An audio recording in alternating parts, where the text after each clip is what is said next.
Imagine a tiny drop of venom slipping under your skin, invisible but starting a race against time. A snake's fangs puncture the skin and inject venom directly into soft tissue and tiny blood vessels. From there, venom enters the bloodstream, hitching a ride to different organs. Venom is a cocktail of enzymes and toxins that attack cells, nerves, and clotting factors.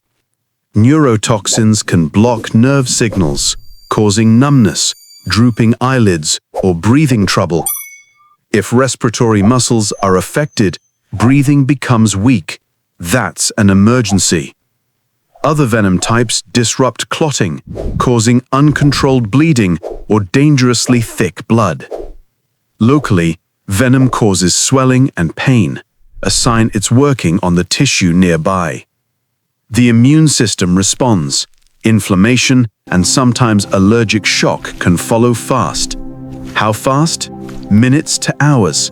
It depends on venom type, bite location, and the person's circulation. Immediate steps: stay calm, call emergency services, and keep the victim still and immobilize the bite area at heart level. Do not cut the wound, don't try to suck out venom, and avoid tight tourniquets. They often cause more harm. Rapid transport to a hospital gives the best chance. Antivenom and supportive care save lives. In hospital, doctors may give antivenom, fluids, breathing support, and monitors for clotting and organ function. Antivenom neutralizes circulating toxins, but timing matters.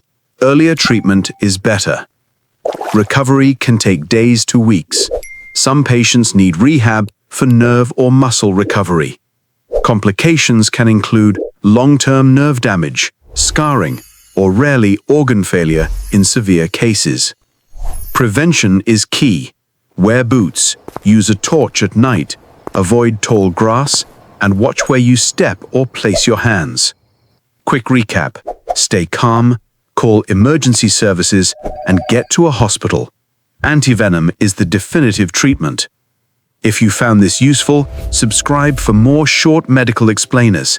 And remember, in a bite, act fast and seek professional care.